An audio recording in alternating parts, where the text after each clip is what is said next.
How long have we been waiting? Sully asked for the 11 millionth time in his many microfluid exchange pulses. It happens when it happens, Grant consoled. How about some bangers? Sully mud. I guess. Yo, Randy, keep score. Sully warped his southernmost perimeter wall to alert Randy. Bangers was the only intercellular game known in Wallverse, at least as far as everyone adjacent to Randy, Sully, and Grant were aware. Serving, Grant said confidently as he tightened his spiral clusters to flatten his tendon membranes on Sully's side. He released a single corner tendon and started the wave. Jerk! Sully began oscillating tubes violently at the opposite corner to Grant's release, then tried to correct, but was late intercepting the wave and sloppily chased it across 3 adjacent membranes before finally pointing it out with a well-placed oscillation. Slow, Randy muttered. No, dumb. He served on the wrong side, Sully defended. You're dumb, and there is no wrong side. You're just always served from the same side, so you always lose. Also, you're slow, Randy jibed. Shut up, my serve, Sully griped. He aggressively tightened and snapped the same corner tendon he always served from. Grant pointed out the wave before a complete phase. Sully seethed and fluttered a tendon indicating he was ready for Grant's next serve. Grant obliged and released a wave from a different corner.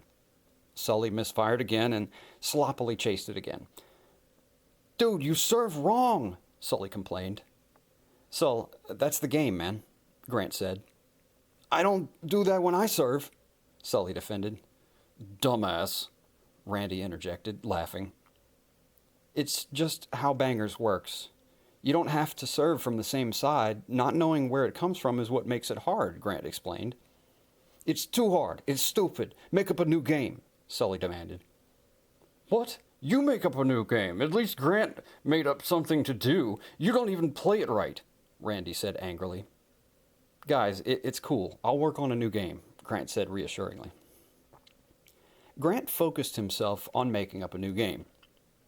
He wasn't sure how to focus on making up a new game because last time it was a complete epiphany.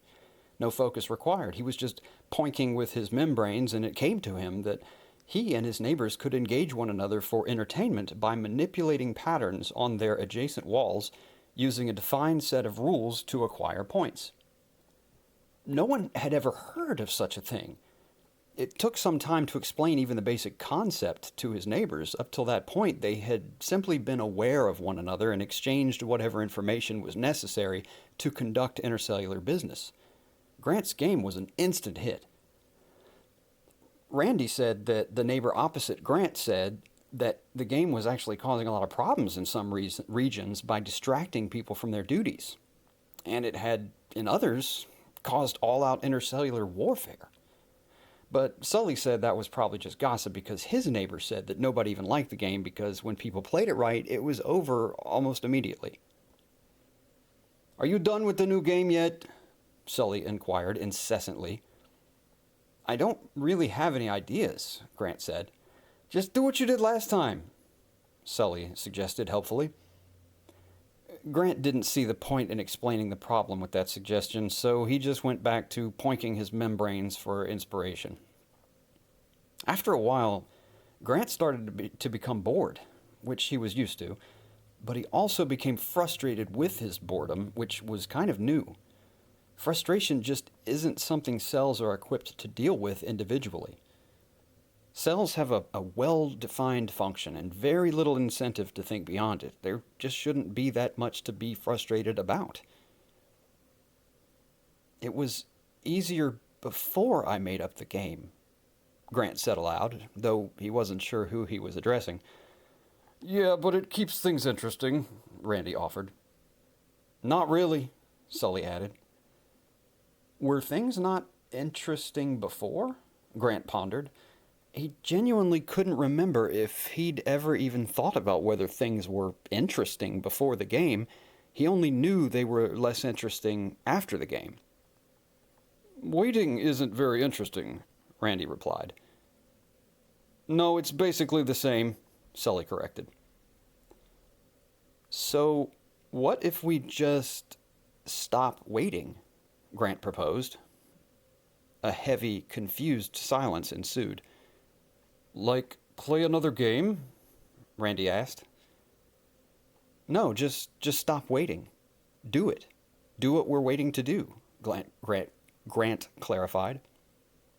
Dude? Sully said. Dude, Randy agreed. More silence. It's not time, Grant. We wait until it's time. It's what we do, Randy assured. But we haven't been waiting. We've been playing bangers. And that's way more interesting than waiting.